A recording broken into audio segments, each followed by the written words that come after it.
اس کا نام خواب میں بھی لے لیا جائے تو بندہ چونک جاتا ہے۔ عارف رومی رحمۃ اللہ علیہ فرماتے ہیں ایک شخص بیمار ہو گیا تھا، کومے میں چلا گیا تھا، وہ کئی لوگوں نے کوششیں کی پر وہ شفا نہیں ہوتی تھی۔ باپ اس کا بہت بڑا آدمی تھا، مالدار تھا، تو اس نے ایک بڑے طبیب کو بلایا، اس نے کہا اس کا پتہ تو کرو معاملہ کیا، کیسے ٹھیک ہو سکتا ہے؟ تو وہ طبیب کہنے لگا کہ یہ نا کسی سے محبت کرتا ہے، جس سے محبت کرتا ہے اس سے بچھڑ گیا ہے، اور اس غم میں اس کیفیت میں چلا گیا، دوائیاں شوائیاں اثر نہیں کریں گی۔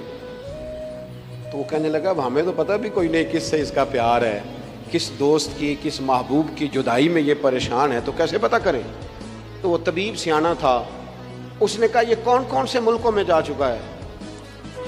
اس نے ملکوں کے نام لیے، تو اس طبیب نے نا اس کے کان میں ان سارے ملکوں کا ذکر کیا۔ جب وہ والا ملک آیا نا تو ہلکا سا چونکا، وہ کہنے لگا اب اس ملک کے اندر جتنے شہر ہیں ان کے نام بتاؤ۔ وہ شہروں کے نام لیے، تو جب وہ والا شہر آیا نا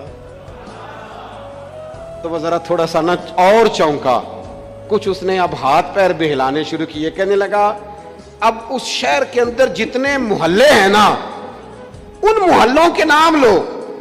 اب جو ایک ایک کر کے محلے کے نام لینے لگے تو جب وہ والا محلہ آیا نا، شہر بغداد دی کی ہے نشانی، اچیاں لمیاں چیراں، شہر بغداد دے ٹکڑے منگساں تے کرساں میراں میراں۔ عارف رومی کہتے ہیں وہ جب اس محلے کا نام آیا نا تو وہ پورا چونک گیا۔ تھوڑے سے لوگ ہوتے تھے، تھوڑی سی آبادی ہوتی تھی، اس نے اس کے باپ سے کہا کوئی طریقہ اختیار کر، اس محلے میں بسنے والے جتنے لوگ ہیں نا ان لوگوں کی فہرست منگا۔ اس ملک سے، اس محلے سے ان لوگوں کی فہرست آئی۔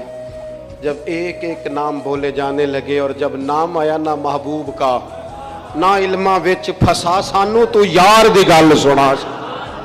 اور جب نام آیا نا اس محبوب کا تو پہلے اس کے ہاتھ کانپے، پھر اس کی نظر پھڑکی، پھر اس کی آنکھوں میں آنسو آئے، اور پھر اس نے آنکھیں کھول کے ہاتھ تھاما اپنے باپ کا اور رو کے کہنے لگا ابا وہ آیا ہے، وہ یہاں ہے، ملاقات ہو جائے گی۔ اسے سمجھ آ گئی اس کی شفا کا